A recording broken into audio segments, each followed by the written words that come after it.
Salut tout le monde, c'est Ario Abeo. Le machine learning est en pleine explosion en ce moment, et pour cause, il est au cœur de tout, des voitures autonomes aux recommandations personnalisées, mais avec tout ce battage médiatique, il peut être difficile de bien comprendre les concepts de base, en particulier les différents modèles qui existent. C'est pourquoi, dans cette vidéo, nous allons décortiquer les 10 principaux modèles de machine learning que vous devez absolument connaître. Que vous soyez un expert en sciences des données ou que vous débutiez, comprendre ces modèles est essentiel pour libérer le potentiel de l'IA. Nous verrons ce que chaque modèle fait, comment il fonctionne à un niveau basique et, plus important encore, quels problèmes il peut résoudre pour vous. Alors, attachez vos ceintures, abonnez-vous à la chaîne et plongeons dans l'univers du machine learning. En 10e position, nous avons la régression linéaire, le modèle de machine learning original. Ne vous laissez pas intimider par le nom, il s'agit de rester simple. Imaginez que vous représentez des points de données sur un graphique. La régression linéaire trouve la droite qui représente le mieux la relation entre ces points. Pensez à la prédiction des prix de l'immobilier. Avec la régression linéaire, vous pouvez lui fournir des données telles que la superficie, l'emplacement et le nombre de chambres, et elle vous donnera un prix estimé en fonction des tendances historiques. C'est un outil puissant pour comprendre les corrélations et faire des prédictions lorsqu'il s'agit de données continues. En 9e position, la régression logistique, un proche parent de la régression linéaire, mais avec une particularité. Au lieu de prédire une valeur continue, la régression logistique est axée sur la classification. Elle vous indique la probabilité qu'un élément appartienne à une catégorie spécifique. Pensez au filtrage du spam. La régression logistique peut analyser les emails en examinant des facteurs tels que l'expéditeur, le contenu et les mots-clés pour déterminer la probabilité qu'il s'agisse de spam ou non. Cette classification binaire est très utile pour la détection des fraudes, les diagnostics médicaux et même pour déterminer si un avis en ligne est authentique ou s'il s'agit d'un robot.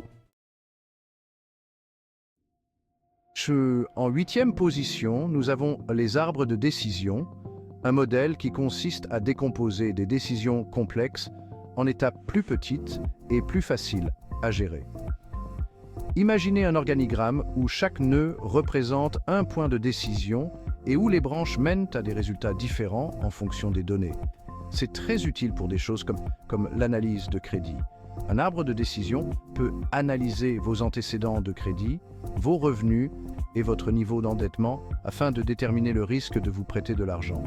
Il est également utilisé dans la segmentation du marché pour identifier les clients potentiels en fonction de leurs données démographiques et de leur comportement d'achat.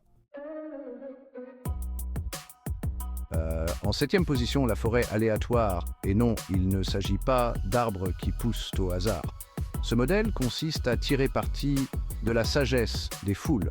Il combine plusieurs arbres de décision, chacun étant formé sur un sous-ensemble différent des données afin de faire des prédictions très précises. Pensez à la prédiction des maladies. Une forêt aléatoire peut analyser les dossiers médicaux, les informations génétiques et les facteurs liés au mode de vie afin d'identifier les personnes à risque pour certaines maladies. C'est également un outil puissant pour la recommandation de produits, utilisant votre historique de navigation et vos achats passés pour vous suggérer des choses que vous pourriez réellement vouloir. En 6e position, nous avons les Support Vector Machines, ou SVM. Ce modèle consiste à trouver la ligne de démarcation optimale entre différentes classes de données. Imaginez que vous essayez de séparer des pommes et des oranges sur une table. Les SVM trouvent la limite la plus claire pour faire cette distinction. C'est incroyablement puissant pour des choses comme la reconnaissance faciale. Les SVM peuvent analyser les traits du visage pour identifier avec précision les individus. Ils sont également parfaits pour la classification de textes, le classement de documents et le filtrage du spam avec une précision impressionnante. En 5e position, le K-Nearest Neighbors, ou KNN. Ce modèle consiste à trouver les oiseaux d'une même plume.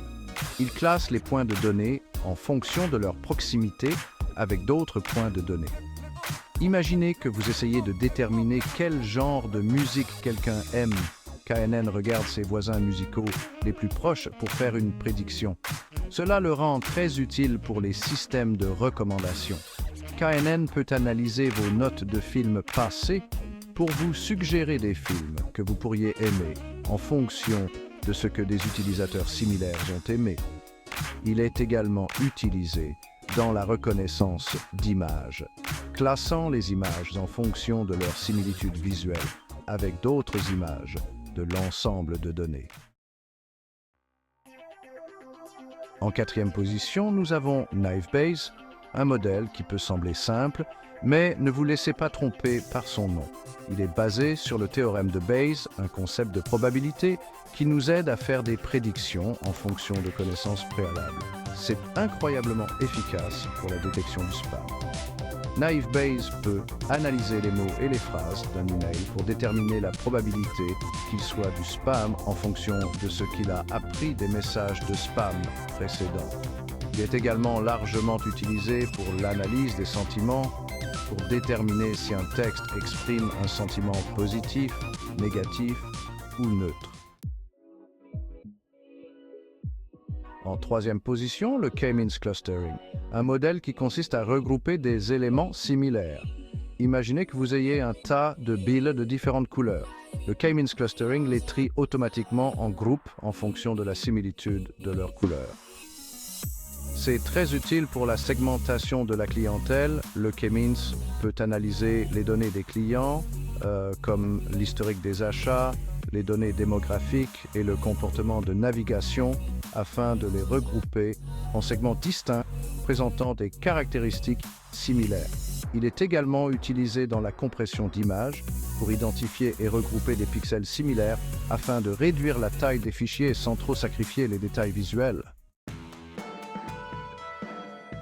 En 2e position, nous avons les Gradient Boosting Machines, ou GBM. Ce modèle consiste à combiner plusieurs apprenants faibles, comme les arbres de décision, pour créer un super apprenant incroyablement puissant pour les tâches de classification et de régression. C'est comme construire une maison. Chaque arbre de décision est comme une brique et les GBM empilent ces briques de manière stratégique en apprenant des erreurs des briques précédentes pour créer un modèle de prédiction robuste et précis. Cela rend les GBM incroyablement polyvalents, utilisés pour tout, du classement des résultats de recherche à la prédiction du taux de désabonnement des clients. Et enfin, en première place, le roi de la colline, les réseaux neuronaux. Inspirés de la structure du cerveau humain, ces modèles sont capables d'apprendre des schémas et des relations complexes à partir d'ensembles de données massifs. Ils sont le moteur de nombreuses avancées de l'IA que nous connaissons aujourd'hui. Qu'il s'agisse d'alimenter des assistants virtuels comme Siri et Alexa, ou de permettre à des voitures autonomes de naviguer dans des environnements complexes, les réseaux neuronaux excellents dans des domaines tels que la classification d'images, le traitement du langage naturel et même la génération de contenu créatif. Ils sont à la base du deep learning, un sous-domaine du machine learning qui repousse les limites de ce que l'IA peut faire. Voilà donc les 10 principaux modèles de machine learning qui façonnent le monde qui nous entoure. Des simples régressions linéaires aux capacités époustouflantes des réseaux neuronaux, chaque modèle apporte ses propres forces et applications. N'oubliez pas qu'il ne s'agit là que d'un aperçu de ce domaine passionnant.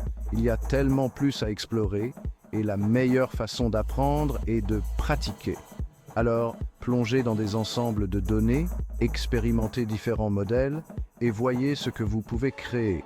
Si vous avez trouvé cette vidéo utile, n'oubliez pas de la liker, de la partager avec vos amis et de vous abonner pour plus de décryptage technologique et de tutoriels. D'ici là, continuez à apprendre, continuez à explorer et je vous retrouve dans la prochaine vidéo.